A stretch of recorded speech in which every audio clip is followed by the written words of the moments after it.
Well, the U.S. has very large deficits, about 9% of the economy, and mounting debt burdens, about $15.5 trillion and growing at record rates.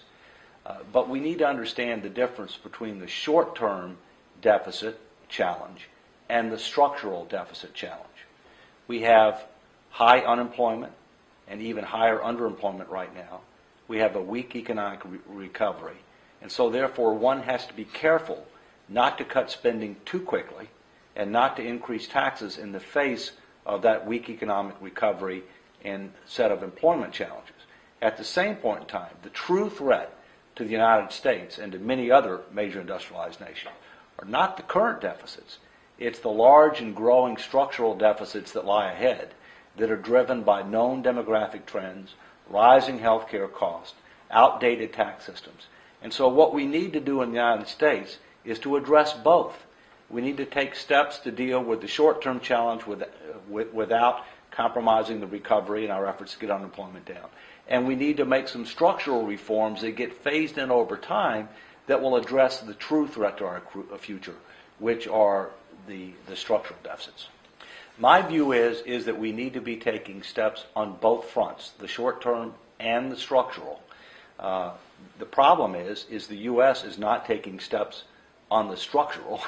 And in some European countries, they're moving very quickly to try to cut spending and to raise revenues, which could complicate short-term economic recovery. And so I think that both sides of the Atlantic need to adjust their current course to pursue a more prudent and sustainable approach. It's very difficult to be able to make tough transformational changes in the United States unless you have committed and inspirational presidential leadership and pressure from the public for the two political parties to be able to work together to solve problems. And so I think in the United States, we need to not only engage in fiscal reforms, we need to engage in political reforms, because at the present point in time, we have a dysfunctional democracy. The Republicans don't want to increase revenues. The Democrats don't want to renegotiate the social insurance contract. You know, there are exceptions, but that's the general party line view. We're going to have to do both and much more in order to restore fiscal sanity. The truth is, a lot of elected officials like the way that things are right now because it enables them to be able to do things that people want without having to disclose the longer-term implications of those actions. Many politicians, I think wrongfully, believe that people can't handle the truth.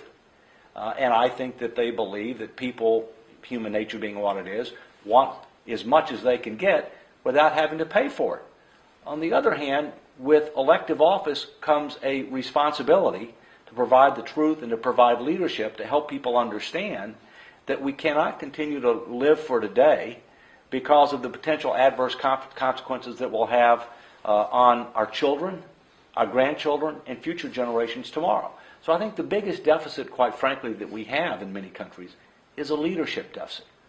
The accounting profession, or the accountability profession as I refer to it, has a unique opportunity and I would argue obligation to lead in this area, because how you keep score matters.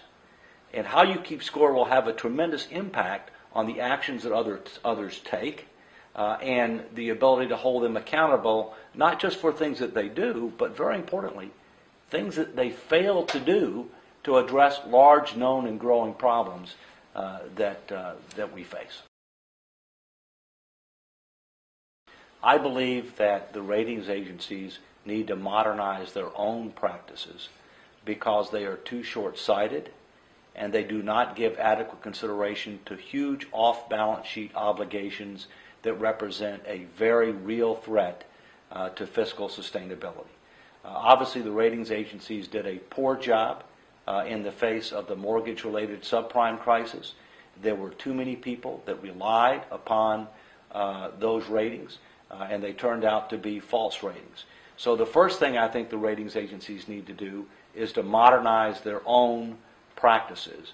in order to focus much more attention on fiscal sustainability, including the structural deficit and debt challenges that represent a threat to many major industrialized nations that under the current approach is not adequately addressed.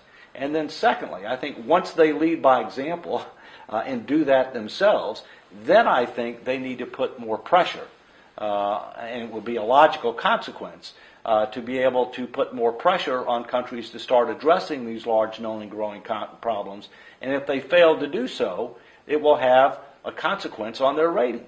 As you know, Standard & Poor's is one of 3 major ratings agencies that lowered the rating for the United States. And you would have thought that that would have had major repercussions to U.S. policymakers. It really didn't have major repercussions yet. And the other 2 rating agencies didn't follow suit. They maintained their rating. But in that particular case, Standard & Poor's said they didn't do it just because of the numbers. They did it because of the political dysfunctionality of our system, which brings me back to the fact that we don't just need fiscal reforms. We need governance reforms and political reforms in order to be able to create a better future.